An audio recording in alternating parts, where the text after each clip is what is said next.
salve família! Salve, rapá! Obrigado por acompanhar nosso trabalho, o podcast Coab USA chegando até você mais uma vez com um novo episódio. Esse episódio é quente. Se promete. Acompanha aí, senta, pega a pipoca, pega a caipirinha que o bicho vai pegar hoje de conteúdo, que é muito bom. A gente está muito feliz em ter com a gente aqui Daniela Pio. Vou fazer a introdução aqui porque o contexto aqui é importante. Exato. E as credenciais, assim, muito valiosas para esse tipo de debate que a gente está se preparando para ter aqui agora. Psicóloga com especialização em psicodrama. Psicodrama? Psicodrama. Que isso? Gestão de conhecimento, gestão de negócios e liderança. Há mais de 22 anos cuidando das pessoas em grandes empresas como o Grupo Boticário, John Deere, Mercado Livre. Falando do Mercado Livre, um abraço pro Gabizinho.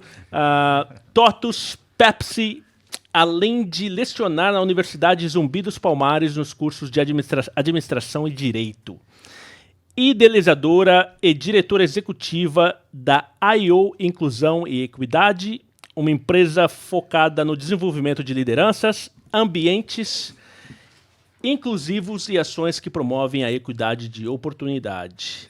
Uma pessoa focada na construção de um mundo melhor, mais inclusivo, com mais respeito às diferenças e com equidade de oportunidades. Fantástico. E é importante a gente falar isso, porque muito do nosso projeto também...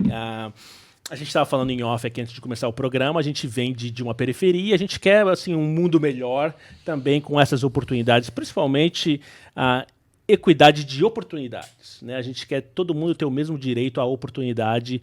Então eu queria, depois dessa apresentação, te dar as boas-vindas ao podcast Coab USA e agradecer a sua participação e ter aceitado o nosso convite. Eu que agradeço pelo convite, um prazer estar aqui. Dani Pio tá aqui, tá na área. Tá esperando, pra quem tá chegando agora, Dani Pio tá esperando o café dela que o Du prometeu e aqui não tem café, então a gente começou assim já, né? Meio Comecei torto. bem já, né? Já comecei bem. Mas Dani, eu queria perguntar pra você o seguinte, nessa trajetória...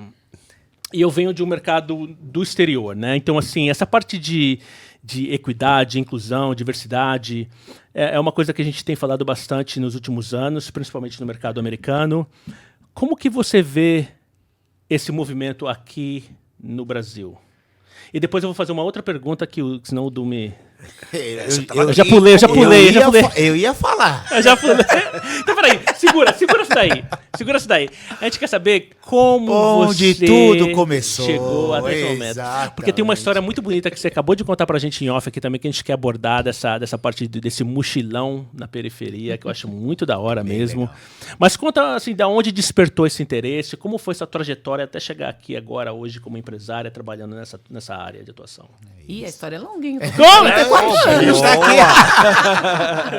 A história é longa, mas, assim, de verdade, tô bem feliz de estar aqui e neste papo e neste projeto aqui, né, que é o Coab USA. É isso. Né? Em especial porque eu acho que, assim, se conecta muito com o meu propósito de vida, né? Assim, quando eu me apresento dizendo que o meu propósito, né, que o meu objetivo é construir um mundo melhor, isso não tem a ver com o meu lado pisciana, né, de ser sonhadora e tudo mais. Isso tem a ver com realmente, assim, eu já vi e já vivi muitas coisas que eu não quero ver mais. E não é que eu não quero que as próximas gerações não vejam mais. Eu não quero ver mais, né? Nos anos que ainda eu tenho por viver. Então, o meu propósito é realmente assim, a gente precisa, como mundo, pensar o que a gente pode fazer de diferente. Não dá pra gente ficar convivendo com os problemas, com as desigualdades e achar que tá tudo bem, faz parte, é nosso karma. Gente, não, vamos resolver essa parada nessa vida aqui, porque senão a gente vai carregar pra próxima, né? Eu não tô afim de ficar carregando essas coisas pra próxima vida, não. Vamos resolver nessa daqui. Mas contando um pouquinho de mim, então, sou esta mulher preta aqui na frente de vocês. Uma mulher preta que não venho da Coab, mas venho de uma família muito simples. Mas ia pra balada na Coab. Pois tinha mesmo uns amigos na Coab, Carapicuíba, lá na adolescência. E aí, acho que meus pais nem sabem que eu ia pra lá. Vamos descobrir agora. Mas acho que venho de uma família, assim, que passou muito perrengue para chegar onde chegamos. Porque eu costumo dizer, né, se eu estou aqui, eu não cheguei sozinha. né? Eu posso ter alcançado espaços um pouco maiores do que demais pessoas da minha família, mas não cheguei sozinha. Né? Assim, tem muita gente que me suportou literalmente, né, para que eu conseguisse chegar onde eu cheguei. Então, falando um pouquinho de história, acho que a minha história começa... Eu avisei que ia ser longa. A minha história começa, né, com uma lembrança que eu tenho muito forte da minha infância. Eu tive a oportunidade de, até os 11 anos de idade, conviver com a minha bisavó.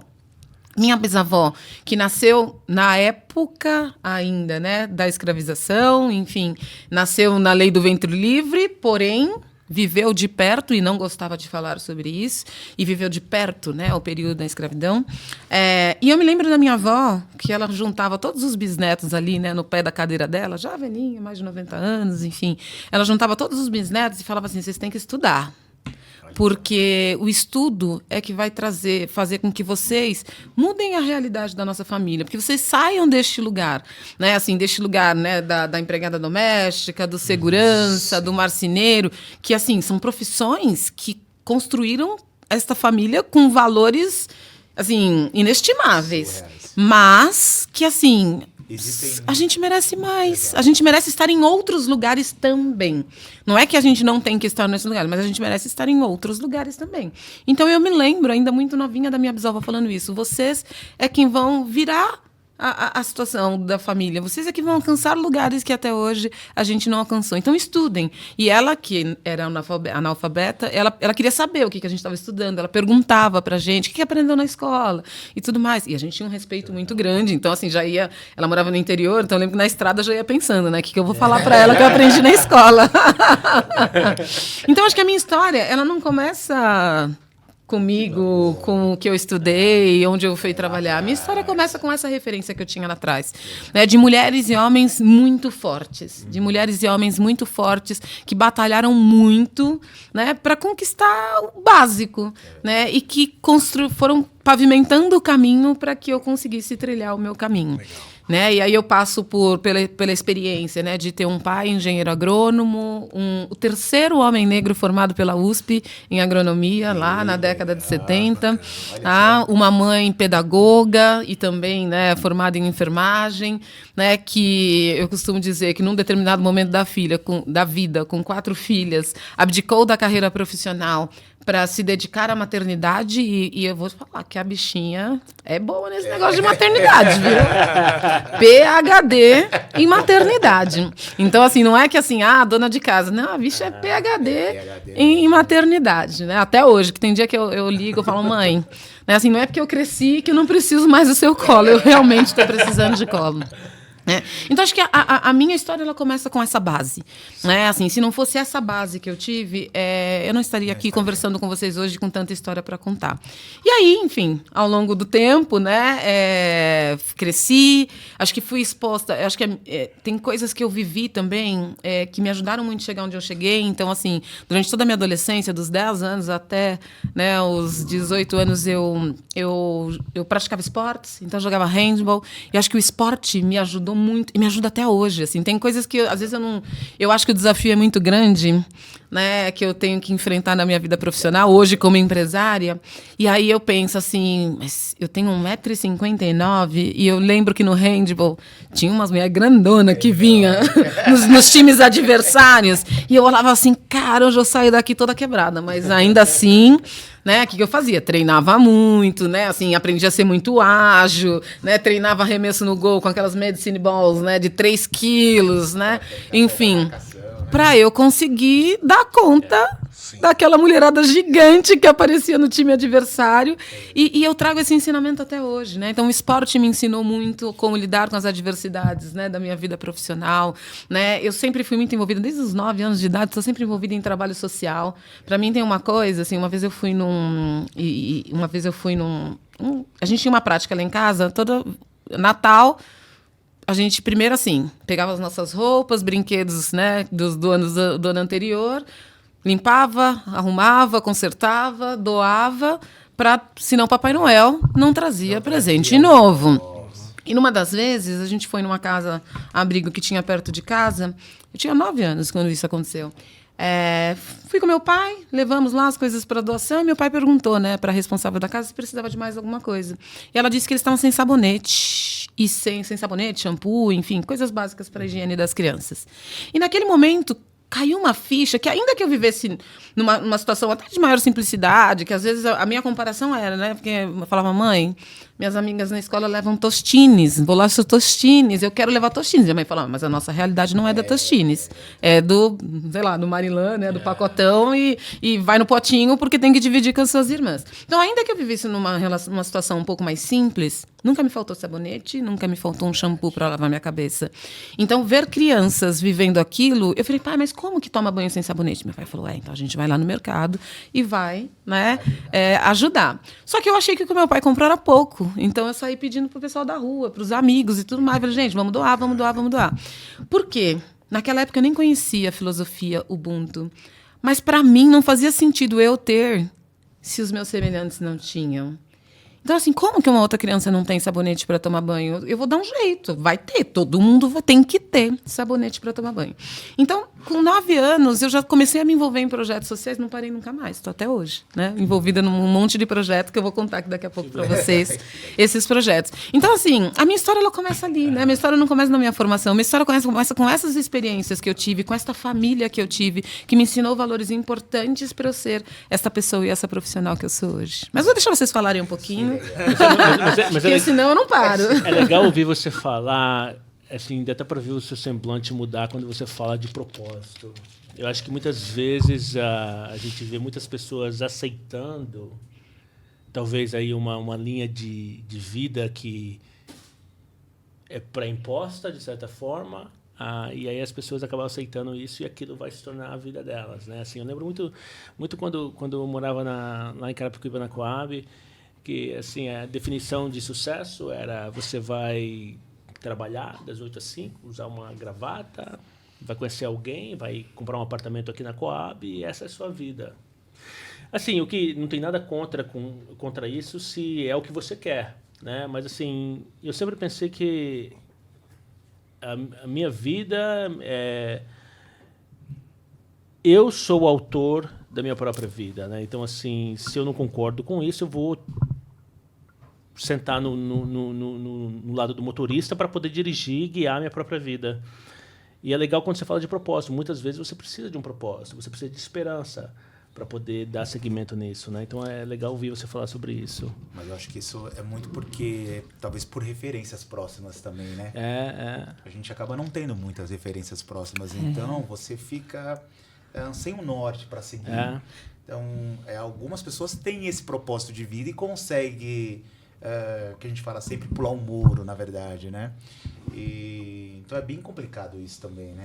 E tem um ponto que, assim, você acha que é isso que você quer porque é só isso que você sabe que tem de possibilidade. Exato. É isso. Isso é muito do que a gente quer fazer aqui também, né? Poder trazer outras opções. Exato. Expandir a mente para buscar talvez outras possibilidades e assim poder construir e criar. Verdade.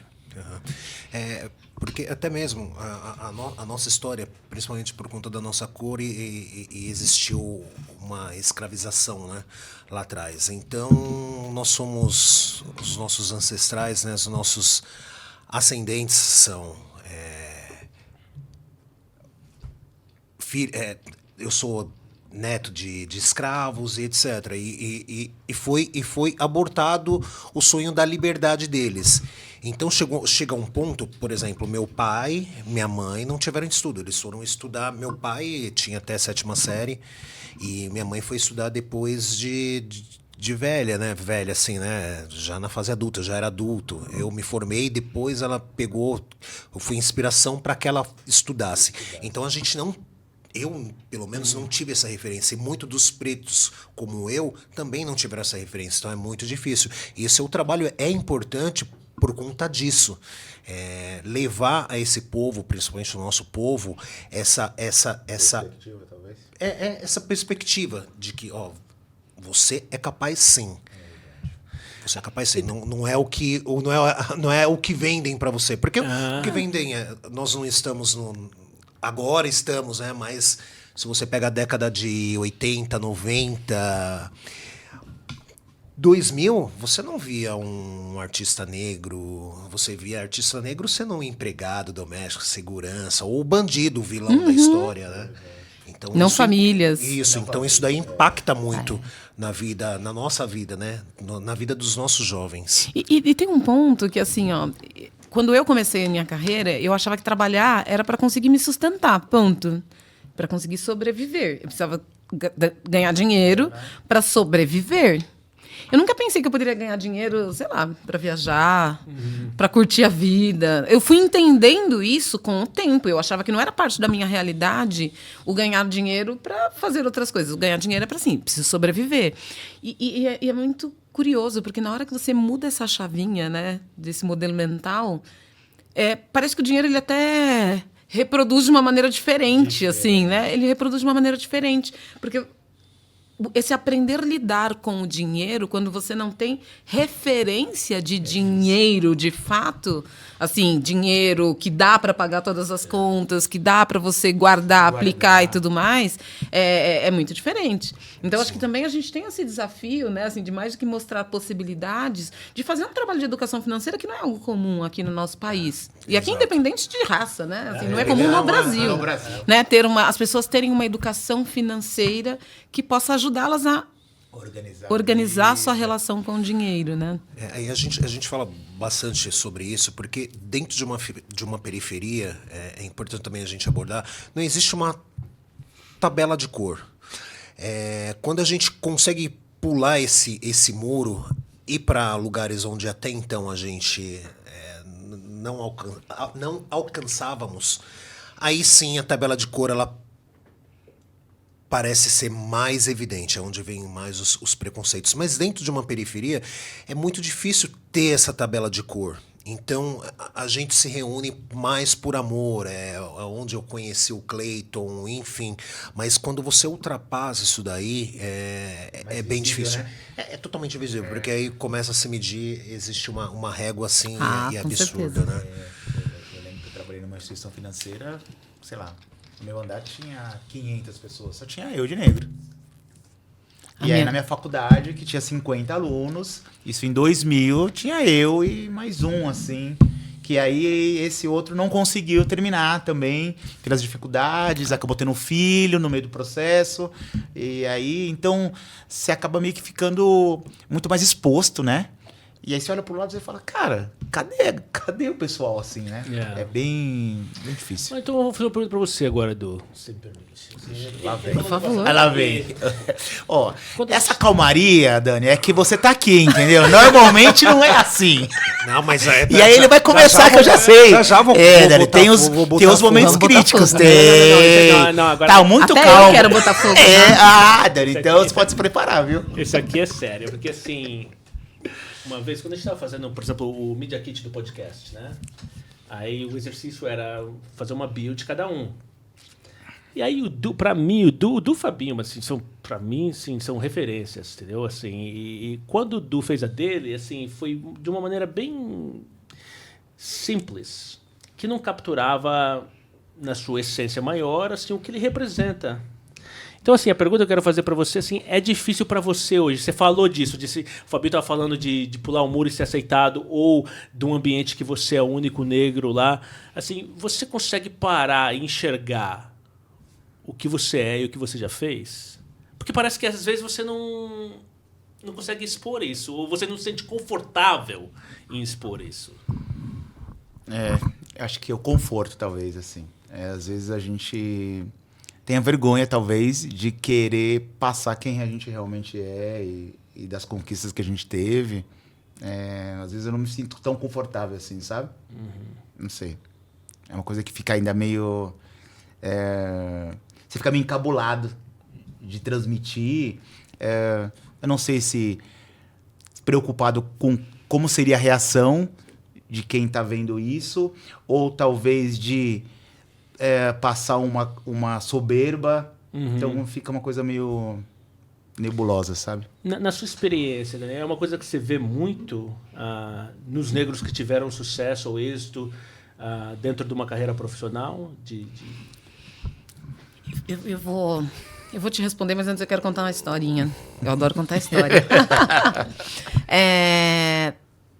No ano passado, em outubro do ano passado, estive em Chicago. Uma viagem linda. Chi-town. Chicago mora no meu coração, E aí tava lá um dia, não sei o que lá, eu olhei pro meu... Tinha um iPhone 12 na época. Olhei pro meu iPhone 12 e falei, quer saber? Vou comprar um 15. Tô aqui já, gastando tudo em dólar. Pagando $18 numa taça de vinho. Depois eu vejo o que eu faço, né? Depois eu vejo o que eu faço. Viver. Vou viver. Se eu tô em Chicago, vou viver em Chicago. Não, e a loja da Apple, que tem lá, uma loja conceito, de frente pro Lago Michigan e tudo mais, um negócio assim incrível. Eu falei, vou comprar um iPhone 15. E aí fui lá, entrei na loja, fui atendida, escolhi lá qual eu queria e tudo mais. Paguei. E aí fui fazer a configuração já para fazer a transferência e tudo mais. E aí no que eu sentei ali de frente pro Lago Michigan, aquela paisagem maravilhosa, aquela loja conceito incrível, gigante, e tô lá, né, fazendo a configuração lá do meu celular, eu tive uma crise de choro. Porque eu virei e falei assim, cara, eu conheço tanta gente próxima, pertinho de mim, passando altíssimas necessidades, e eu tô gastando dinheiro com um iPhone 15, sendo que eu tinha um outro telefone ali que estava funcionando direitinho, sabe? E aquilo, por um momento, eu falei assim, será que eu estou fazendo certo? Será que é justo eu me permitir gastar essa grana num smartphone, sendo que tem gente que eu poderia estar ajudando financeiramente pessoas que precisam muito? E aquilo me deu uma crise. Uma crise, que é aquela crise que muitas vezes você fala assim, eu voltei para o Brasil, eu não queria que ninguém visse que eu tinha comprado um iPhone 15. Sabe? Aí, às vezes, as pessoas olhavam e falavam, esse daí é o 15. Eu falava, não é. Tentando disfarçar. Por quê? Porque, eu não vou falar infelizmente, né? Mas, assim, a realidade é que no meu entorno, eu não convivo pessoas com todas as pessoas que convivem comigo, não são pessoas que estão neste lugar, do ponto de vista, né, socioeconômico, que eu consegui alcançar.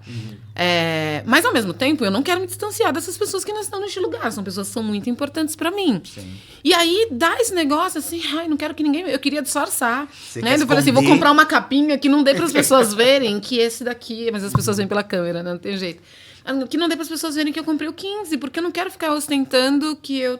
sei lá, tinha dinheiro para comprar um 15 e enquanto tem gente próxima de mim que está precisando de grana para coisas muito mais básicas e essenciais. E acho que isso acontece muito porque a vida... Não é só a gente, né? Assim, a população negra, em especial no Brasil, que foi um dos últimos países a acabar, né, com o sistema de escravidão, sempre foi colocada no lugar da marginalização. Sempre foi colocado no lugar da marginalização. Então, assim, parece que a gente estar em alguns espaços, a gente está invadindo um lugar que não é nosso. Uhum. Então, eu me sinto assim, muitas vezes, quando eu vou num restaurante, eu sou a única pessoa negra ali. Parece que aquele lugar não é para mim, sabe? E, às vezes, parece que eu me sinto culpada. Falei, mas eu deveria estar aqui, nesse lugar, que não é para mim. Né? Então, isso acontece em vários espaços. Né? Por quê? Porque, culturalmente, nós sempre fomos marginalizados. Então... Na minha carreira toda, ao longo de quase 23 anos dentro do mundo corporativo, por muitos anos eu queria só passar desapercebida. Eu queria que ninguém percebesse que eu era preta. Né? Então, assim, eu alisava o cabelo, né? Tinha uma época que tinha técnicas de maquiagem para você afinar nariz e tudo mais. Falando assim, eu tenho que, né, fingir que eu não sou preta. Enquadrar. Ninguém pode perceber que eu sou preta. Né? Assim, eu venho de uma família que fala alto pra caramba, então eu falava assim, eu preciso ser mais discreta, né, para ninguém perceber que eu sou preta. Né? Então, acho que essa... Não é nem que a gente não se reconhece. A gente sabe o tamanho da nossa potência. Sim. A gente sabe o tamanho da nossa força. Mas às vezes eu falo assim, mas eu não... Eu não quero que, né? Eu não quero... Você carrega uma culpa por causa disso? Cara, muita culpa. Né? Tem um estudo, inclusive, nos Estados Unidos, que fala sobre taxa emocional do racismo. Né? Então, assim, a gente chega nos lugares... Eu chego numa reunião. Se eu chego na reunião... Eu não estou preocupada somente com o tema da reunião. Eu estou preocupada com o que as pessoas vão achar do meu cabelo. Se a minha aparência está boa ou se não está boa. Falei assim, será que eu estou aqui na frente de uma pessoa racista ou não? Será que essa pessoa vai me ouvir? Será que não vai me ouvir? Então, assim, eu queria estar preocupada só com o tema da reunião, com o tema do negócio. Mas eu estou preocupada com um montão de outras coisas. Então, agora eu vou voltar para a primeira pergunta que eu fiz. Assim, eu tenho uma opinião sobre D&I, que é, né, Diversity, Equity and Inclusion. Como que você vê isso hoje aqui? A minha opinião é a seguinte. Eu acho que começou com uma ideia e um propósito muito nobre. Só que eu vejo muitas empresas usando isso mais como marketing do que efetivamente promovendo a causa. Isso nos Estados Unidos. E eu trabalho com grandes empresas também e eu tenho experiências de pessoas próximas a mim que participaram de projetos assim e venho observando aí um declínio muito grande em termos de investimento para que isso realmente aconteça de uma maneira positiva. Como você enxerga isso hoje no mercado aqui no Brasil? Olha, até respirei agora. Real life, né? Tipo, A gente vai falar de vinho também, mas não agora. Não, Gosto. Espero pela próxima pauta do vinho. Assim, de fato, tem muita empresa fazendo. Não é nem assim, por moda. Assim, tá todo mundo fazendo. Deixa eu ir lá fazer, né? Tá todo mundo fazendo. Ali, vamos, né? É igual a história do beach tênis, né? Tipo assim, eu nem gosto de areia, mas tá todo mundo fazendo. Deixa eu ir lá fazer o tal do beach tênis, né? Vamos ver se esse negócio é bom. Tá todo mundo fazendo, vamos lá, vamos ver se esse negócio é bom. Mas enfim, então assim, acho que tem uma onda, que é a onda realmente assim, do comportamento mesmo de manada mesmo, né? Então, assim, putz, tá todo mundo indo, deixa eu ir também. Acho que não é à toa que as pessoas estão indo. Então, acho que tem muita empresa, organização que tá indo porque tá vendo um movimento e entende que não pode ficar por fora do movimento. Algumas têm um interesse, descobrem nesse caminho um interesse genuíno e aí, de fato, começam a fazer a coisa acontecer. Outras ficam na superficialidade e é isso. Tá? Mas tem uma outra vertente, que é a vertente regulatória. Então, assim, se é uma empresa de capital aberto, ela tem obrigatoriedade hoje em dia, né? Então, isso é um movimento mais recente. Então, se é uma empresa de capital aberto, ela tem obrigatoriedade de cumprir com algumas coisas do ponto de vista de diversidade, equidade e inclusão. Isso dentro, né, do conceito ali do tal do ESG. Né? Então, que olha para ambiente, meio ambiente, para o social e também para a parte de governança. Então, algumas estão fazendo porque elas são obrigadas a isso. Então, a Bolsa exige, então elas são obrigadas a isso. É uma coisa, né? Tá? Outras fazem, por quê? Porque são multinacionais e a matriz lá fora está fazendo, principalmente se a matriz for americana, está fazendo. Então, obriga a fazer aqui. E, gente, para mim, assim, ó, você está fazendo porque é obrigado, você está fazendo porque é regulamentado pela Bolsa, você está fazendo por modismo, para mim o mais importante é assim, ó, tá fazendo. Peraí. Aí... Não, calma. Segura. Agora chegou a hora da verdade. Você, quando a gente fala principalmente de equidade, você acha que isso está criando... Assim, estão fazendo porque todo mundo está fazendo. Mas estão criando uma plataforma onde as pessoas vão ter sucesso? Aí é outra página, né? Aí é outro capítulo da história.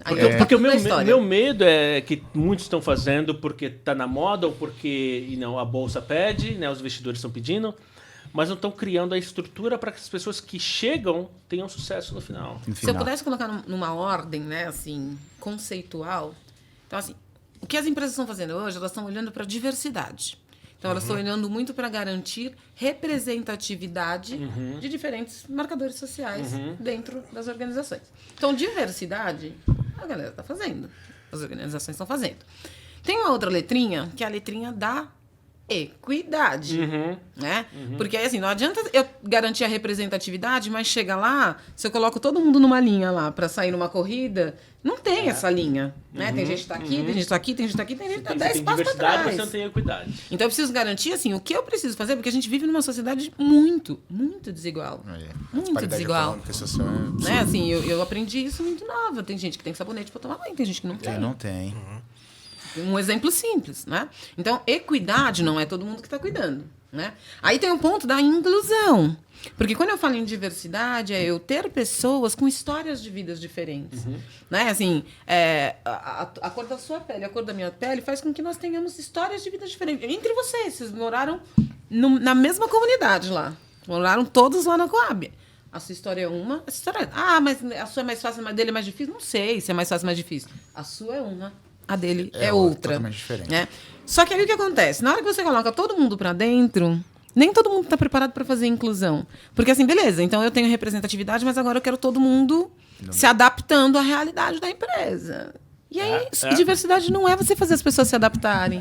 Diversidade é você entender que essas pessoas, elas têm histórias diferentes e elas podem contribuir de maneiras diferentes. Formas diferentes. Por perspectivas de mundo diferentes. Só que os negócios não estão abertos a acolher as diferentes perspectivas de mundo. Quer que todo mundo esteja ali no padrãozinho. Do padrão da empresa. Exatamente. Então, essa é a grande dificuldade. Aí entra a meritocracia.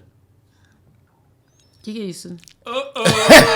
Como é que cantava o Zeca Pagodinho? Nunca vi nem ouvi, eu só ouço falar. A gente se ama, né? Na verdade, assim. Só que... Eu achei que era um papo sério, não sobre lenda que a gente ia falar aqui. Porque meritocracia pra mim é lenda. A gente se ama. Só que cada um tem um pensamento. E tem aqui pessoas na mesa que é a favor e tem pessoas que necessariamente é contra, né? E aí eu queria te ouvir um pouco sobre essa... Pra depois você tentar... Não, deixa... Vamos ouvir o ponto de vista. Peraí. Ou cada um quer expor o que... Não. É que você falou assim, uns são contra, outros... Na realidade... Acho que não é sobre certo e errado, são perspectivas diferentes. São pontos de vista. Exato. Mas só para dar para adicionar o que você falou aí. Na sua apresentação, a gente falou muito sobre equidade de oportunidade, né? Eu vou tentar traduzir uma frase que se usa nos Estados Unidos, que é equality of opportunity versus equality of outcome. Então, assim, tentando traduzir isso, aí você me corrija se eu estiver errado, mas assim, é equidade de oportunidade versus equidade de resultados. Assim, você tem, justamente, entrando um pouco desse lado, qual que é a sua opinião sobre isso? Fabinho quer trazer mais alguma consideração? Eu vou. Ele trouxe a dele, aqui veio mais uma, você quer trazer a sua também? Não, Dani, Cuidado, depois eu passo a palavra. Muito bem. Eu adoro começar as reflexões a partir da etimologia das palavras. Sim. Eu amo língua portuguesa, desde sempre. Tive um avô que eu não cheguei a conhecê-lo, mas eu acho que eu carrego muito do sangue dele, assim, do professor de português. Ele era professor de português, esse meu avô. Então, eu gosto de começar as reflexões pela etimologia das palavras. Quando a gente fala de meritocracia, né, a gente está falando de um sistema, né, que classifica quem está pronto, quem é merecedor de acessar espaços de poder. Tá? O significado da palavra é isso, né? Assim, exato. Quem tem mais condições de acessar o espaço de poder. Agora vamos para a prática. Acessar espaços de poder. E a gente pode pensar em diferentes espaços de poder. A gente está aqui num espaço de poder. Não é todo mundo que tem a oportunidade de estar numa oportunidade como essa aqui, num papo como esse, com a profundidade que a gente tem, com pessoas com qualificações diversas que fazem deste papo um papo muito profundo e muito necessário, enfim. Isso aqui é um espaço de poder. É de pessoas que todo mundo aqui já teve a oportunidade de, pelo menos uma vez, vocês acho que já perderam a conta, mas eu, né, pelo menos uma vez de estar, né, nos Estados Unidos ou em outras viagens internacionais, enfim. A gente está num espaço de poder. Não tenho dúvida que nós 4 aqui batalhamos muito para estarmos neste espaço de poder. Mas será que toda e qualquer pessoa, única e exclusivamente com esforço, tem condições de acessar este espaço de poder? Esta é a pergunta. Né? Você comentou de um amigo, nem lembro se foi no offline ou se foi aqui já na gravação, mas você comentou de um amigo que fazia lá na mesma universidade que você, sim. Um amigo negro, um dos únicos, né, que tinham lá, no meio do caminho teve um filho. E teve que abortar porque... Teve que desistir da graduação porque no meio do caminho vem um filho. Eu tive... amigas mulheres, e a experiência da mulher com filho na universidade e o homem com filho na universidade ainda é diferente, né? Bem diferente. Mas eu tive amigas brancas, de uma condição social muito boa, porque eu estudei em universidade particular, em que engravidaram no meio da graduação, conseguiram cumprir, né, ficar até a última semana, né, da gravidez ainda na graduação, né, que assim que a bebezinha nasceu, tinha uma babá que ia com ela junto para dentro da universidade, ficar com a neném enquanto ela continuava estudando. Não tinha essa preocupação, não precisava ir trabalhar, porque agora ela tinha um filho, ela tinha uma babá que ia com ela para a faculdade. Não tinha preocupação. Ela não tinha. Ela conseguiu se formar junto comigo, ela nem se atrasou. Nem se atrasou, ela se formou junto comigo. Né? Então, quando eu falo assim de condições de acesso, é isso. Algumas pessoas têm total condição, têm recurso sobrando, até o recurso lá, enfim. Né, assim, fica guardado lá, que a pessoa nem sabe que tem, porque às vezes nem precisa usar tantos recursos de tantos que tem. E tem outras pessoas que simplesmente não têm. Eu também. Né? Assim, na minha turma, nós éramos em 2 negras somente, e uma delas, no meio do caminho, não deu conta de continuar pagando. Eu fazia loucura para poder pagar a universidade que eu escolhi fazer. Fiz loucura, mas por que eu fazia loucura? Porque eu sabia que assim, eu já era mulher preta. Se eu fosse fazer uma universidade que não tinha um nome forte no mercado, eu não ia conseguir ter um currículo com selo. E eu fiz loucura por conta de um selo. E loucura, assim, de trabalhar de manhã, estudar de tarde, de noite, chegava em casa, fazia pão de mel para vender na faculdade no dia seguinte. No final de semana, trabalhava num buffet infantil e, assim, cheguei quebrada no final da faculdade. Cheguei quebrada. Quebrada, literalmente. Literalmente. Doente, me arrastando. Mas consegui pagar pelo selo de ter um currículo bonito até hoje. Todo mundo fala, você estudou nessa universidade? Estudei nessa universidade. Então, quando eu falo de acesso a esse espaço de poder, gente, não dá. Corrida no meio do caminho para alguns, infelizmente, não dá. Não é igual. Então, eu não consigo, assim, ainda como profissional de RH, né, por muitos anos eu tive que trabalhar baseado, né, no sistema da meritocracia. Hoje eu não consigo acreditar que seja factível, em menos de 100 anos, a gente poder falar de meritocracia. Porque as desigualdades são muitas. Eu detesto essa palavra meritocracia. Detesto. Somos dois. Vamos dar um abraço depois? Não, tá chorando. Calma. Vamos lá, dentro de uma periferia eu faço uma analogia meio idiota, mas é verdade. No mundo, por exemplo, no mundo animal, você tem lá o leão, o rei da selva, né? E de uma ninhada de 5 filhotinhos, só 2 vão sobreviver. Essa é a realidade que a gente vive dentro de uma periferia. Não estou dizendo de viver. Mas um vai ficar capenga, outro não vai sair dali, vai ficar aquele leãozinho, e o outro vai ficar fortão, tal.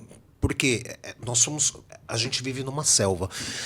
Para falar de meritocracia, mérito, que é um mérito que a gente tem, democracia são lá o Estado, políticas de equidade, etc. A gente não vive isso. E aí a gente, numa discussão, nós abordamos isso daí. Toda vez que é retirado de você, toda vez que é retirado, que o Estado ele retira princípios de primeira geração, liberdade, saúde, educação, moradia, você cai num buraco.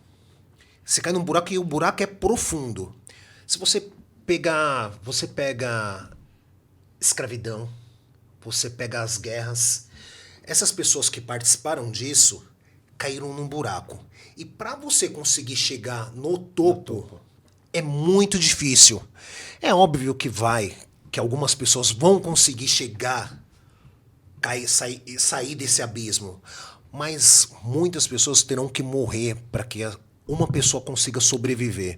Então, você pega os negros. Os negros acabaram com a liberdade dos negros, afundaram nesse buraco.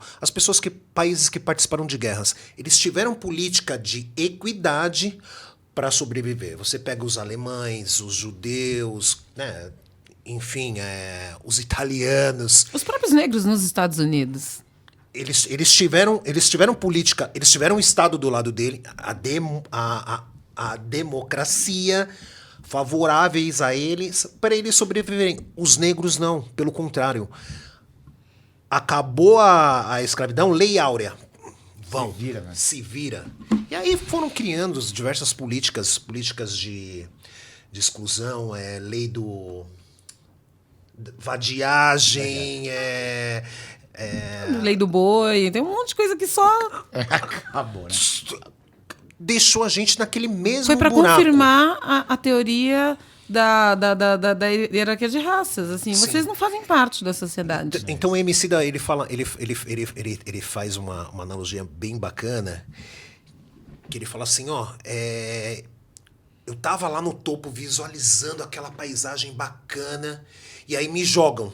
E aí eu caio naquele buraco. Aí eu tive fratura exposta, um monte de bicho mordeu, e eu consegui novamente chegar no topo. Aí viram alguém pra mim e falaram assim, tá vendo? Eu fiz isso pra demonstrar a sua capacidade. Tipo... É isso que a gente vive, entendeu? Então, assim, mérito, dependendo do grau, todo mundo tem que ter. Você tem que se esforçar para ter aquele... Agora, onde existe a equidade, onde existe políticas de inclusão, no Brasil não tem. Esses dias passou uma reportagem, uma criança comendo rato, e a criança, a menor do que ela, de 7 anos, falando assim, hoje nós vamos comer peixe, achando que o rato era peixe. Como que você vai falar de meritocracia para essa criança? Eu posso dar 2 exemplos práticos aqui. Um exemplo meu na graduação. Então, eu estudava, meu curso fiz psicologia, era integral. Eu consegui fazer um jeito para que minhas aulas minimamente ficassem tarde e noite para eu poder trabalhar de manhã. Você acha que... Assim, o ponto é, eu, trabalhando de manhã, trabalhando aos finais de semana, chegando em casa às 11 e pouco da noite, fazendo pão de mel. Ainda minha mãe ajudava, deixava a massa pronta. Eu chegava, só recheava, embrulhava, montava minha cestinha para no dia seguinte levar. Eu tive a mesma absorção dos conteúdos do que as minhas amigas que passaram 5 anos só estudando. Só estudando. Eu amaria ter passado 5. Eu amo estudar. Eu amaria passar 5 anos somente estudando. Mas a minha realidade não me permitia passar 5 anos somente estudando.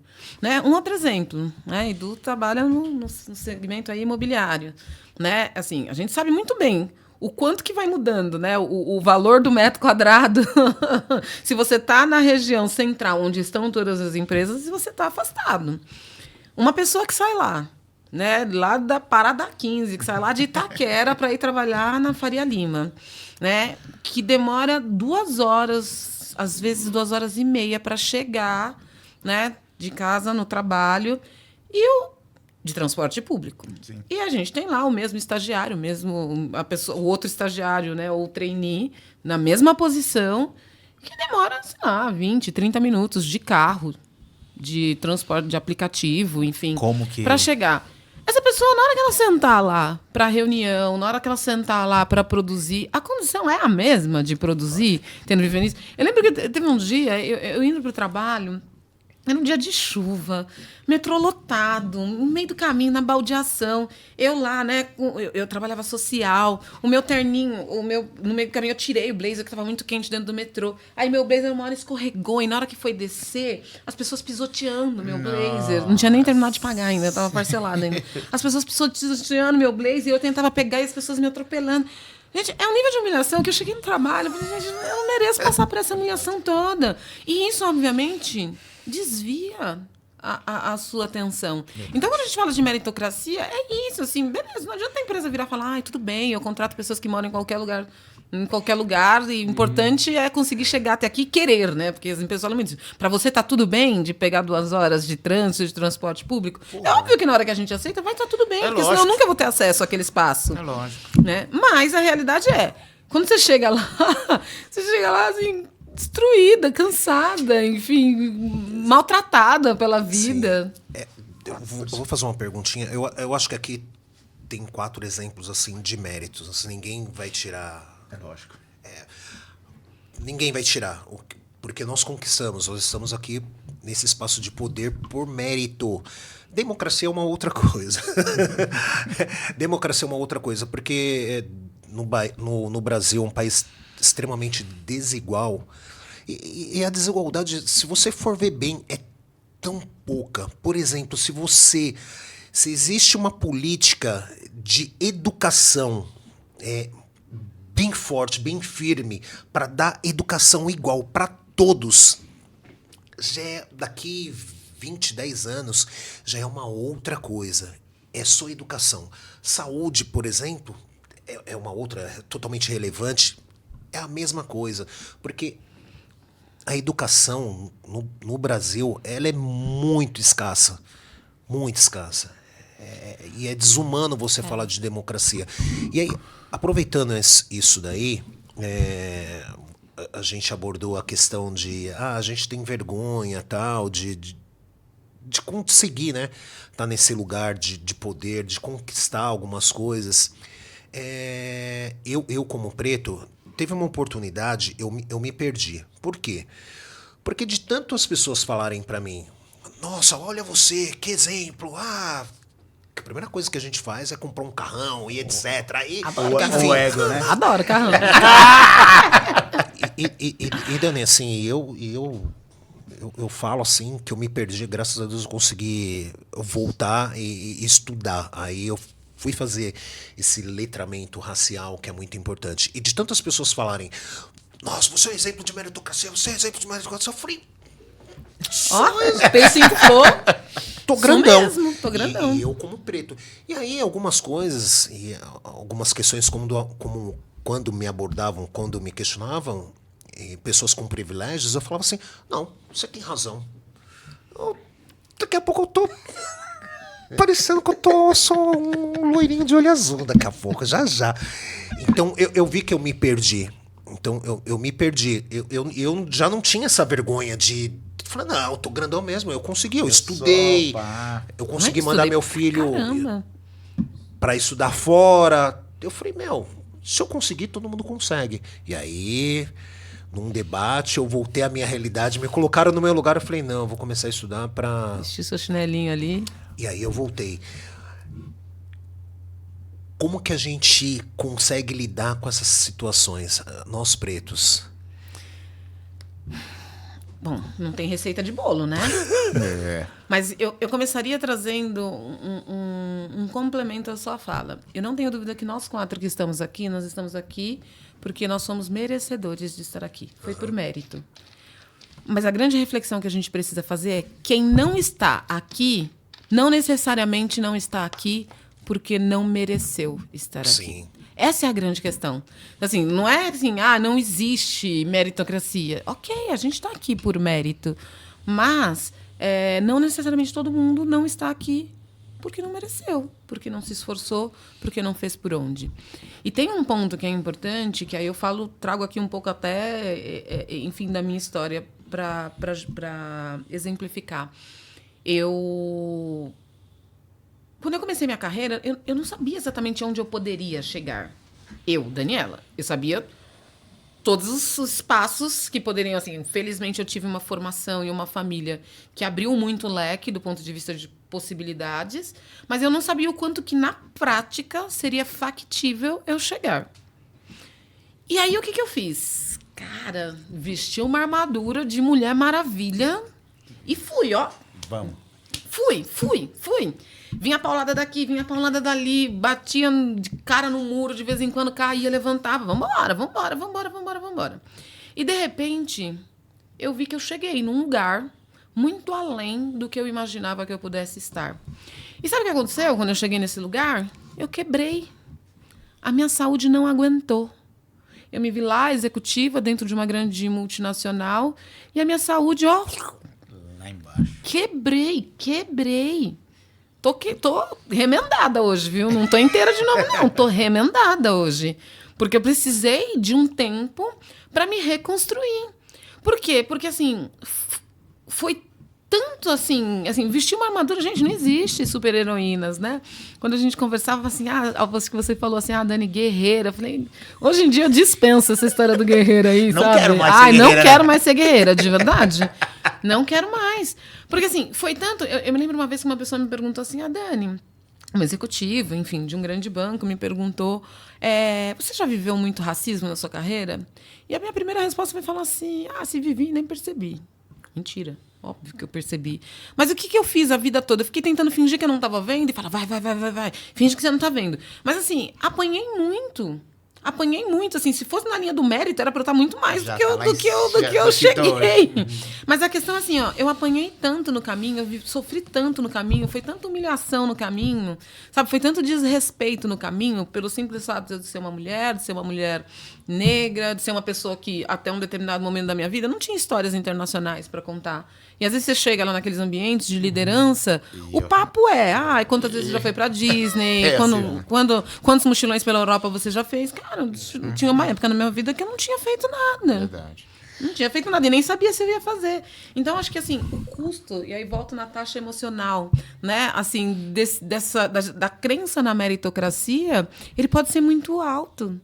Ele pode ser muito alto. Tem muita gente adoecendo hoje em dia, e não está adoecendo porque a pessoa é frágil. Não, está adoecendo porque o mercado é muito cruel. Como é que Cleitinho, na verdade, veio da onde a gente veio, mas a sua vivência, a maior parte do tempo, foi lá fora. Como que como você vê isso lá fora? Essa visão de inclusão, essa visão do negro, no mundo corporativo, é bem diferente do que logicamente, do que é aqui. Como que você vê isso lá? Então, esses três temas, na verdade, a gente precisa de muito mais tempo para debater esses três temas. Né? Eu vou dar um exemplo. Quando eu morava em Chicago, a gente teve uma festa de confraternização da empresa. E aí, chegando na festa de confraternização, tem uma mesa de negros, uma mesa de asiáticos, uma mesa de brancos. E aí eu acho que era um dos únicos latinos, né? Então, assim, mas assim, eu acho que para mim, o Fabinho falou no começo ali, vindo da periferia, pratiquei muitos esportes quando também estava crescendo, a gente jogou futebol, foi assim que eu conheci o Fabinho e tal.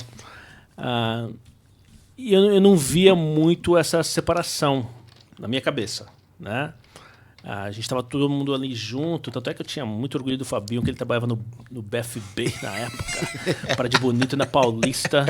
Eu ficava, toda vez que eu passava lá, eu ficava olhando, meu amigo trabalhava aí. Meu amigo trampa aí. Enfim, orgulho. Legal. Enfim, para mim ficava mais fácil de me misturar. Mas, obviamente, que eu pensava, né? Como que a gente está promovendo um evento de confraternização onde a gente está, de certa forma, aceitando a segregação?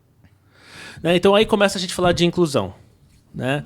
Acho que o problema, para mim, quando a gente fala de meritocracia, eu acho que o problema nem é as semânticas da palavra, mas, para mim, o maior problema é a equidade. Entendeu? Assim, porque você deu um exemplo aí interessante de... E você falou isso também uma vez. No estágio, demorava também, ele fez um estágio, demorava horas para chegar num lugar, e a outra pessoa, né, filha de um político e tal, tinha muito fácil acesso, e, enfim. Tem duas coisas diferentes aí, na minha opinião. Né? Isso acontece tanto lá quanto aqui. A primeira é você ter acesso à mesma oportunidade. Você teve, essa outra pessoa teve. Fechou. Quando você fala de equidade, se você sai às 4 da manhã para entrar às 8, você chega exausto. O mundo corporativo não está nem aí para isso. Nem aí mesmo. Entendeu? Então, se você chega lá e dorme no emprego e não entrega resultado, né, a outra pessoa que tem condições melhores. Então, para mim, o maior problema é isso. É dar as mesmas ferramentas. As ferramentas. Para a gente ter, assim, para eu não começar... Você começa na linha de início aqui, eu estou começando a 500 metros atrás. Entendi. Entendeu? Não existe equidade nisso. Entendi. Então, para mim, esse é o maior problema hoje. E o mundo corporativo... Ele não respeita isso. concorda. Entendeu? Porque, assim, ele considera parte do princípio que tá todo mundo ali, assim, ó. Exato. Você já Tá tá aqui na dentro, mesma- então agora é só Exato. correr. Então, aí o problema, para mim, é mais complexo. Né? Aí vem, principalmente, eu questiono muito a parte de governo. Né? Que o governo alimenta sociedades burras, de propósito. Burra no sentido de assim, não dar acesso a coisas básicas. Talvez uma poor choice of words. O governo quer isso, na verdade, né? Porque senão, assim, eu sou muito a favor de uma revolução cívica. Porque mano, assim, eu não me conformo com a ideia de que a gente estava falando isso num outro episódio, toda essa corrupção que existe aqui e o povo só aceita, e aí a gente começa a brigar entre nós aqui, onde o problema não está aqui. O problema não é necessariamente. Entendeu? Então, por isso que eu questiono também até as intenções dessas empresas. Se não for para criar realmente equidade, por que fazer? Entendeu? Por que eu vou te dar hoje o gosto de filé mignon e amanhã eu vou tirar isso de você porque eu não te dou? Entendeu? Mas isso está acontecendo muito. É real. Mas o que acontece? Fora do mundo corporatismo existe um mundo, entendeu? E quando a gente vai... Não tem como você não falar de meritocracia pelo próprio termo da palavra, porque a equidade nada mais é do que justiça, né? Busca de mecanismos de justiça. De equiparação, né? É isso que é equidade. Então, o que acontece? A democracia e a equidade, elas estão numa linha bem tênue, entendeu? Então, se você falar assim, mas tudo é equidade, onde se aplica essas políticas de justiça para promover a igualdade? Não existe. Se não existe, você não tem como falar que todo mundo está partindo do mesmo ponto de partida. Você entende? E é isso. Nós estamos num tabuleiro e nós somos peças descartáveis a todo tempo, entendeu? É óbvio, essa questão de política é muito importante para acabar com tudo isso. Porque as pessoas, o que elas fazem? Esses políticos, o que eles fazem? Eles exploram toda essa desigualdade e depois eles vêm como solucionador, só que eles não solucionaram nada. O Brasil... Tem um exemplo de um cara que há 30 anos... Que ficou vai logo, 30 eu tô anos, quente aqui. 30 anos, o cara ficou 30 anos no poder, o cara, ele tem 30 anos no poder, ele criou 3 leis de cunho militar e o cara se elegeu a presidente do Brasil sem ter um projeto-lei aprovado de educação, de segurança social, e o cara se tornou, e os caras chamam o cara, sabe do quê? De mito. Você entende? Polêmica. Começou. Não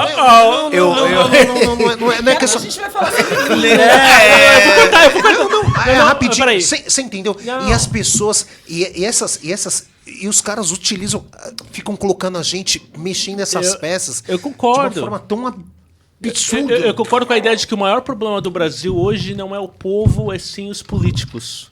Nem todos, mas eu acho que o povo devia cobrar mais disso, porque a sua causa é nobre. Só que se não tiver o apoio e o amparo das pessoas que estão no poder criando essas leis e criando as ferramentas para que a gente tenha êxito no final das contas, eu lamento dizer, mas assim, vai ter vida curta.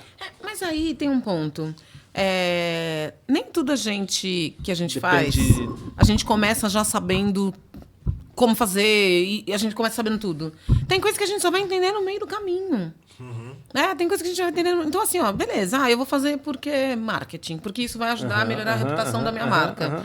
E aí, no meio do caminho, quando você começa a mexer ali, você fala: meu Deus, peraí que eu preciso então fazer mais isso aqui, porque o foco continua sendo a reputação da marca.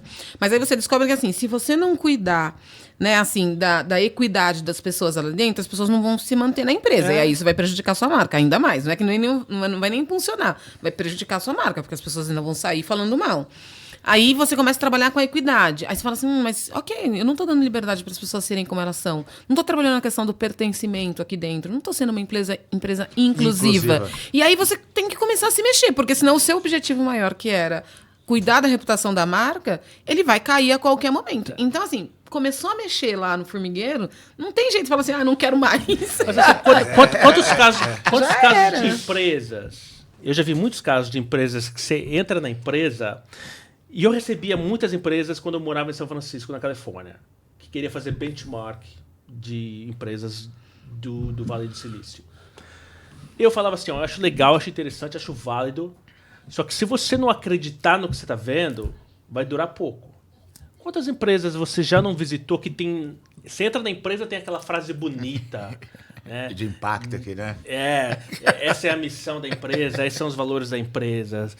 Mas que no dia a dia isso não reflete de como eles agem. Entendeu? Assim, existem muitos casos assim. Eu acho que a ideia de poder realmente, se você não tiver, se não for intencional na hora de você criar algo assim, vai quebrar.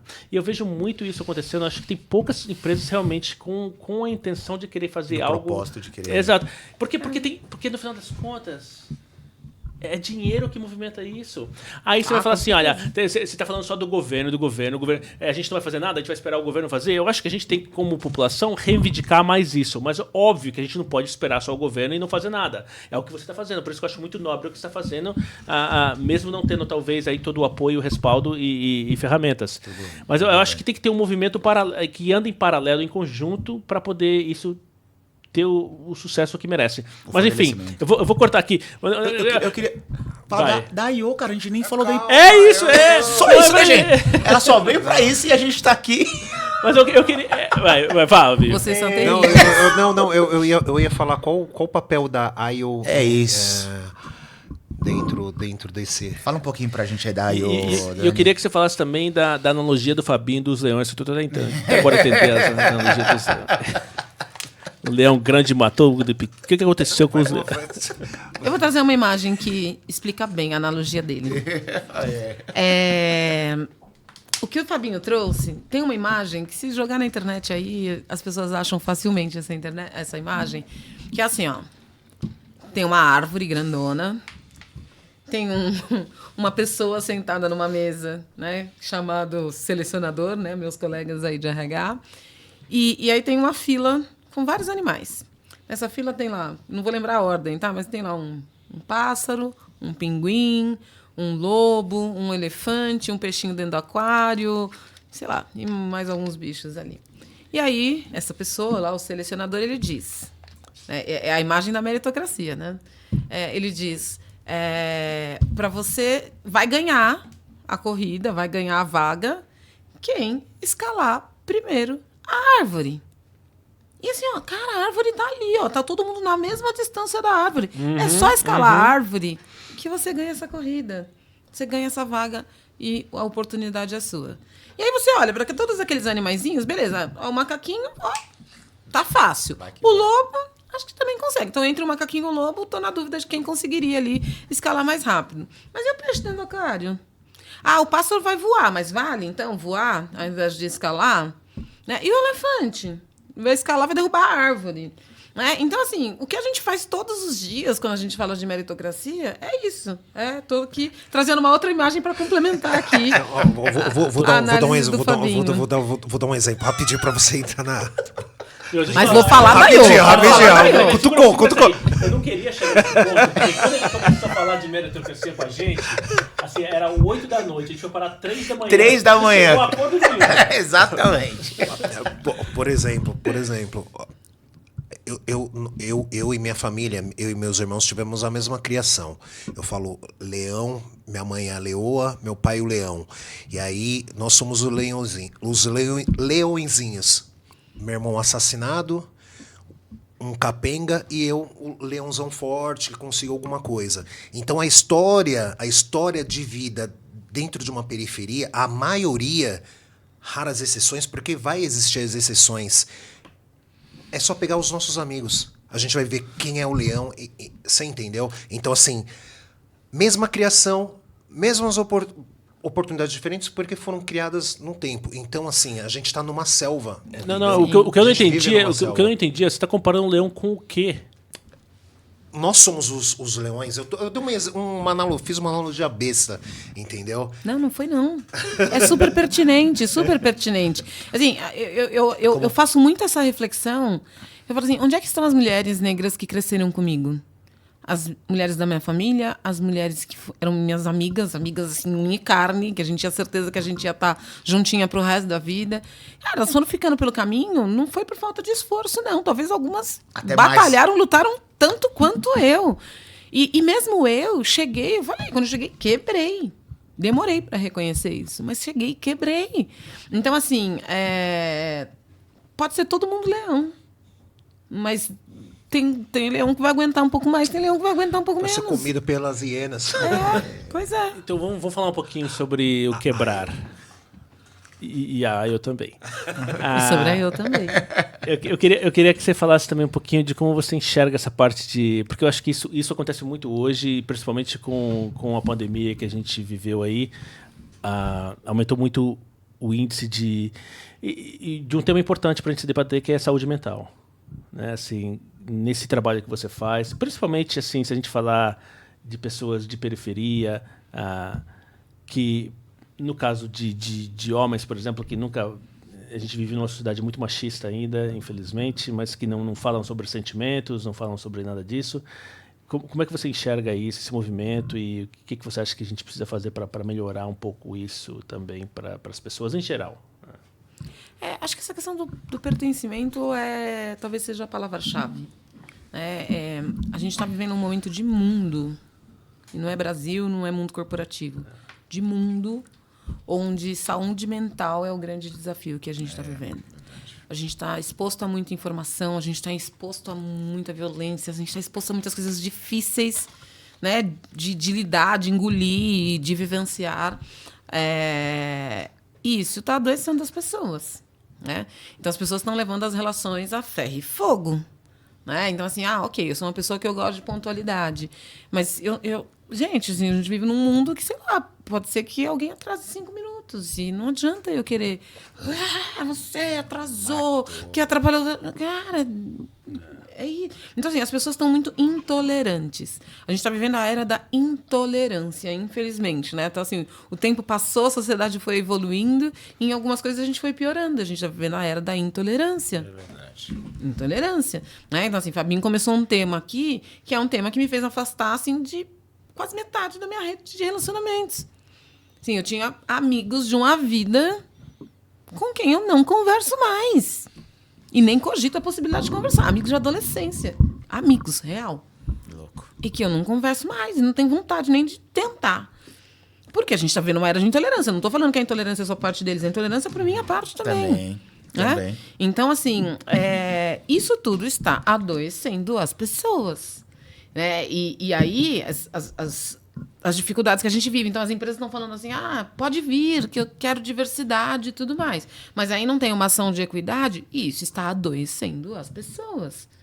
Um dos motivos que me fez adoecer, eu cansei de viver o racismo, eu cansei. Cansei de fingir que não era comigo, eu cansei de fingir que não estava percebendo todo o racismo que eu vivia. E aí, no momento que eu falei para mim mesmo, cansei, ao invés de eu conseguir reagir, o meu corpo quebrou. É isso que eu falo que é o quebrar. Porque aí, quando vinha, eu desmoronava. Porque eu não quero ficar mais... Assim, eu não quero mais ficar suportando sozinha, mas também não quero ficar brigando. Eu só queria que alguém enxergasse o que está acontecendo. E que virasse e falasse assim, não, a gente vai resolver essa parada aqui, porque racismo não é bom, não é legal, e dentro da empresa a gente tem valores. E não foi isso que aconteceu. E aí eu cansei de lutar sozinha. Cansei das pessoas me olhando e falando assim, Dani, mas será que é racismo mesmo? Será que é isso mesmo? Né? Assim, será que não é você que não se adaptou aqui à cultura da organização ainda? Então, o adoecimento ele está vindo, acho que muito em função dessa intolerância. Então, a gente precisa trabalhar melhor o pertencimento. Nós somos diferentes e é isso. Né? Então, assim, você pensa diferente de mim, você pensa diferente de mim, você pensa diferente de mim, tá bom. A gente vai conviver com essas diferenças. E tem dia que eu vou te escutar um pouco mais, tem dia que eu não estou a fim de te escutar um pouco mais, e está tudo bem também. Né? Tem dia que eu vou querer falar mais, tem dia que vocês não vão querer me ouvir, a minha perspectiva é diferente, e está tudo bem. A gente precisa aprender a conviver melhor com as diferenças, e é isso que a gente não está sabendo fazer. E que adoece. O que eu e o Fabinho faz muito bem, porque eu, assim, discordo de muita coisa que ele fala, mas eu amo ele e eu quero ouvir. Mas eu falo para as minhas amigas. Tem dia, assim, amigas que pensam algumas coisas diferentes de mim, ela fala assim, hoje eu não tô afim de estar nessa conversa, não. Outro dia a gente conversa. Senta com calma e a gente mas eu acho que essa abertura deveria existir pra gente poder se ouvir. É verdade. Né? Porque, assim, muitas vezes você tá falando, eu já bloqueei. Porque a minha opinião é diferente da sua, então eu já bloqueei. É isso mesmo. Não entra nada. Então, eu não tô assimilando nada porque não tá entrando nada. É verdade. Enfim, vamos falar da AIO. Como nasceu a AIO? Graças a Deus chegou esse momento, né? Finalmente! E depois de vinho, eu quero falar de vinho também. AIO. Muito bem. Como tá o projeto? Muito bem, muito bem. Esse negócio, ele surge, como eu disse, né? Lá quando eu tinha 9 anos, e eu entendi, né, que é a tal história, assim, é a história da filosofia Ubuntu, né? A filosofia africana. Eu sou porque nós somos. Assim, eu sozinha ser ou ter alguma coisa não faz sentido para mim. Eu sou muito da coletividade em tudo que eu faço. Sou muito da coletividade. Por isso que eu gosto de cozinhar. Eu gosto de cozinhar para as pessoas. Para mim é um ato de afeto cozinhar. Então, acho que, ainda que eu não tenha tido uma formação na vida para empreender, né? Assim, isso para mim nunca foi uma possibilidade. Por quê? Porque eu entendia que o emprego era para eu sobreviver. Então, imagina que eu vou empreender, né? Vou conseguir juntar dinheiro para montar minha própria empresa. Não, isso não é uma opção, Daniela. Você não é herdeira. Você não é herdeira, você não vem de família rica, né? Então, nunca foi uma opção para mim. Mas é o meu desejo de promover transformação, principalmente transformação social. Eu sempre fui uma pessoa muito inquieta, eu não gostava das coisas que eu falava, eu queria conversar com os adultos, né? Na adolescência mesmo, me conectei com um grupo na época da igreja e fazia trabalhos assim grandes assim para muita gente. Me vi lá com, 11, 12 anos, já liderava grupo, né, de jovens voltado para ações sociais dentro da igreja. Então, isso sempre fez parte de mim. E aí chegou um momento da minha carreira onde eu entendi duas coisas. Primeiro, eu comecei a reconhecer o tamanho da potência que eu era. Pode falar palavrão aqui? Pode. Não é palavrão, né? Eu ia falar que eu sou muito foda. Muito foda, eu elogio tanto, né? A gente fala de palavrão aqui. Fala e repita isso. Cara, eu olhei pra mim e falei, cara, eu sou muito foda. Eu não sou pouca porcaria, não. Eu não sou pouca porcaria, não. Eu sou muito foda, eu sou uma potência. Eu sou uma profissional com uma unicidade, assim, com uma peculiaridade no mercado que vocês não encontram em qualquer lugar, não. Não é qualquer lugar, não. Vocês, por favor, hein? Valorizem o fato de eu estar aqui com vocês. Valorizem meu passe. Então, foi nesse momento que eu falei assim, cara, eu sou muito boa. E eu não posso ficar sendo muito boa para uma única organização. Eu quero ser muito boa para um monte de organizações. Então, eu falei assim, acabou essa história de carteira assinada. Eu vou abrir meu business. Eu vou gerar impacto. Assim, eu comecei a ver que o impacto que eu gerava com o meu trabalho, com as minhas ações focadas em diversidade, equidade e inclusão, era um impacto gigantesco. E eu falei assim, eu vou ficar gerando impacto para uma única empresa? Achando que 13º e bônus é o que me prende, né? Para ficar gerando esse impacto todo. Eu falei, não. Eu vou abrir meu business, eu vou abrir meu negócio e vou gerar impacto para muito mais empresas. E aí tomei a decisão, então, no ano passado, de abrir a AIO, Inclusão e Equidade. AIO significa alegria em Yorubá, porque para mim assim foi de uma alegria muito grande ver que assim, cara, eu vou fazer muita coisa importante. Assim, alegria de olhar para minha trajetória até aquele momento e alegria de ver que olhando para essa trajetória, pegando o que eu tenho na minha história, eu poderia projetar muita coisa boa para o futuro. E abrir uma empresa que eu falo, não é uma consultoria. É uma empresa focada em gerar impacto social, resultado de negócio, gerar transformação cultural e inovação a partir da inclusão e da equidade.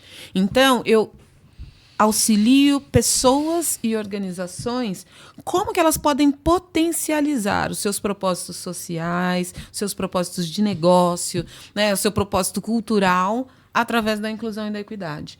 Porque ao longo da minha vida também, eu aprendi muito assim a respeitar diferenças e aprender o quanto que as diferenças me complementavam.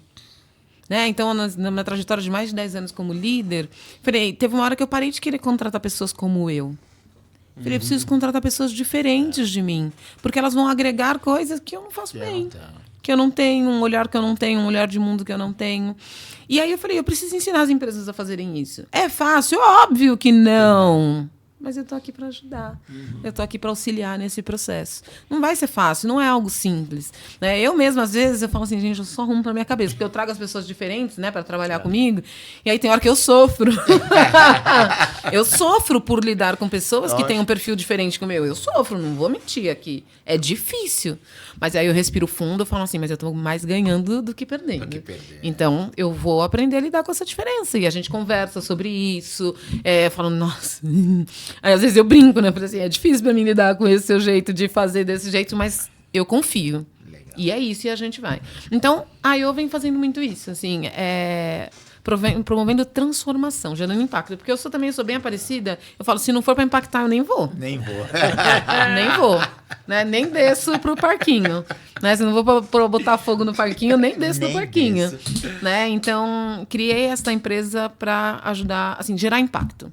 A empresa está com foco social, a gente vai no social. A empresa quer resultado de negócio, então a gente vai alcançar resultado de negócio através da inclusão e da equidade. Porque só a representatividade, para mim, não é suficiente. Tanto que eu nem trabalho, por exemplo, assim, recrutamento de pessoas negras. Não trabalho com isso, não.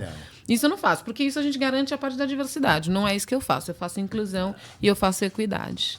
E é muito, isso. Muito bacana isso. E estou me divertindo. Estou me divertindo muito. Assim, é sofrido, é difícil. Alguns diálogos são muito difíceis. Mas, para mim, tem sido uma jornada incrível de trabalhar com assim, isso. É prazeroso e também impactante. Assim, eu acho que para as pessoas que recebem esse tipo de apoio, eu acho que muda a vida. Muda de vida. A gente já estourou o tempo, mas eu queria perguntar para você do mochilão, porque eu achei muito da hora. Tem que... Você falou um negócio aqui antes da gente começar a gravar que eu achei muito da hora. A gente precisa contar isso. A história, mais ou menos, era que quando as pessoas tiram um ano sabático, eles pegam uma mochila e vão para a Europa, para outros países, e você resolveu ir para a periferia. Exato. Me conta um pouco dessa experiência. Exato. O ano era 2018. Eu estava num momento profissional assim muito legal, mas ao mesmo tempo eu estava muito cansada. Eu precisava tirar um tempinho para mim.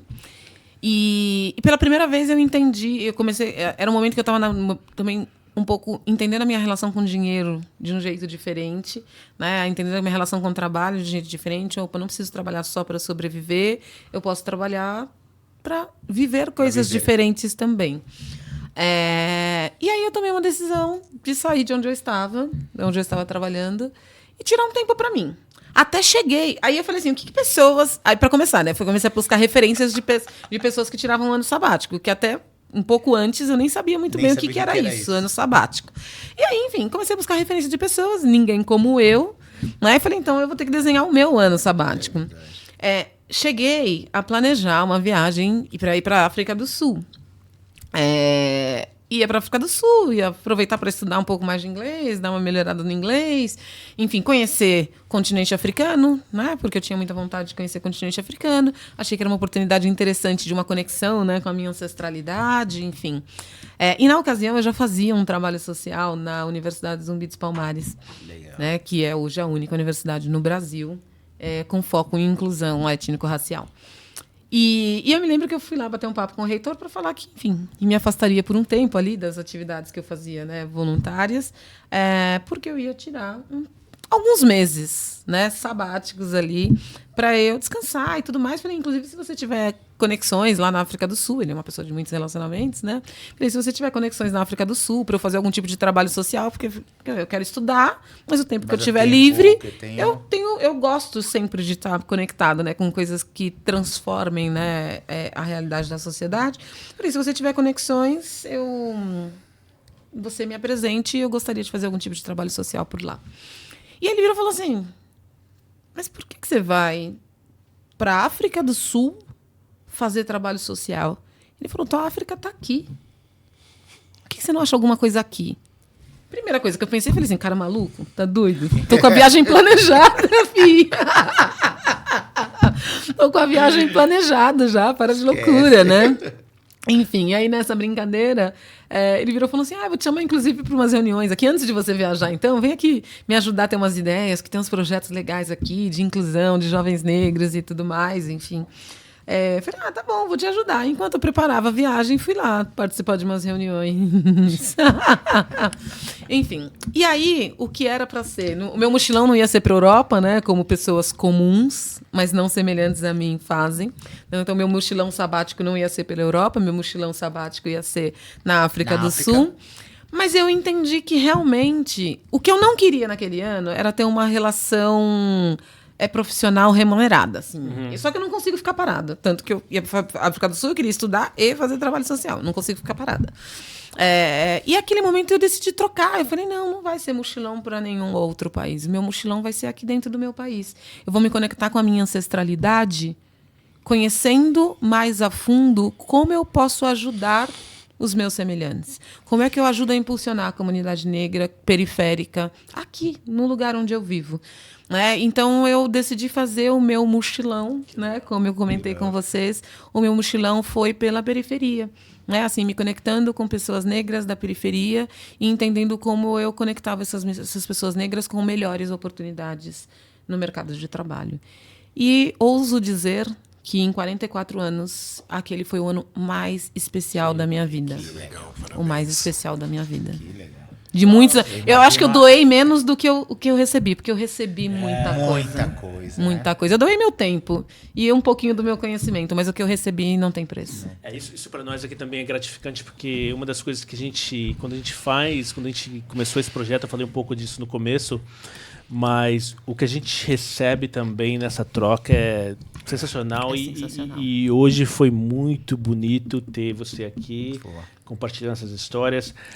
Eu dei uma vacilada no começo, que eu falei de pega pipoca, o caramba. Não. Quem está assistindo até agora, volta tudo, porque a gente quer deixar uma dica aqui. Fala um prato, já que a gente não vai ter tempo de falar de vinho. Fala um prato e um vinho para nossa audiência poder se preparar e voltar pro episódio desde o começo com aquele prato e vinho, assim, aquele acompanhamento, assim. Olha, deixa eu pensar. A minha proposta vai ser um camarão na moranga. Louco! Acompanhado de... Deixa eu pensar. Acompanhado de um vinho argentino, que é um Malbec branco. Malbec branco. Argentino, que fica 12 meses em barrica, chama Los Intocables. E é um branco diferente, porque ele é um branco encorpado, porque ele fica na barrica. E com camarão tem que ser vinho branco, né? Porque senão dá choque no paladar. Então, pega, viu? Um Malbec branco, Los Intoclaves. Daí a dica. Argentino com camarão na moranga. Volta a fita agora. E começa desde o começo. Olha, antes de passar a palavra final para você, eu queria agradecer mais uma vez a todo mundo que vem acompanhando nosso projeto, nossa audiência. Obrigado pelo carinho de sempre. Fabinho, quem quiser acompanhar nosso trabalho, onde vai? Galera, no Instagram, @coab.usa. No YouTube, @coabusa. Também estamos no Spotify. Escutem lá, tá bem bacana. E também no TikTok, né? O Fabinho vai dançar, lá no TikTok. Quem não for dançando, vai lá. Quem fala nos episódios, o dançante aqui é você. Nossa, só começa. E no TikTok também, @coabusa. É isso. Família, muito obrigado. Dani, quem quiser acompanhar o seu trabalho, da AIO, mídia social, tem alguma coisa assim que as pessoas podem acompanhar? Tô lá no Instagram, tô no LinkedIn, AIO, AYO, Inclusão e Equidade. Será um prazer aí poder contribuir aí com as jornadas pessoais e profissionais das pessoas. Tô muito feliz, muito feliz. Adorei conhecê-los um pouquinho mais, conhecê-lo hoje pessoalmente. E a gente vai ter que voltar para fazer um só de vinho. Por favor. Fazer outro só de vinho e harmonizações. Por favor. A gente faz um só de vinho e comidas e vamos falar de harmonizações. Muito obrado mesmo. Um agradecimento ao pessoal do mindhunters.prod. Esse é o Instagram dos Fera. Sono ficou rico, não dá moral mais não. Mas pro Lucas que tá aqui com a gente hoje, nossos sinceros agradecimentos. Obrigado pelo carinho também. Valeu, família. Até o próximo episódio. Valeu. Coab USA, temporada número 2.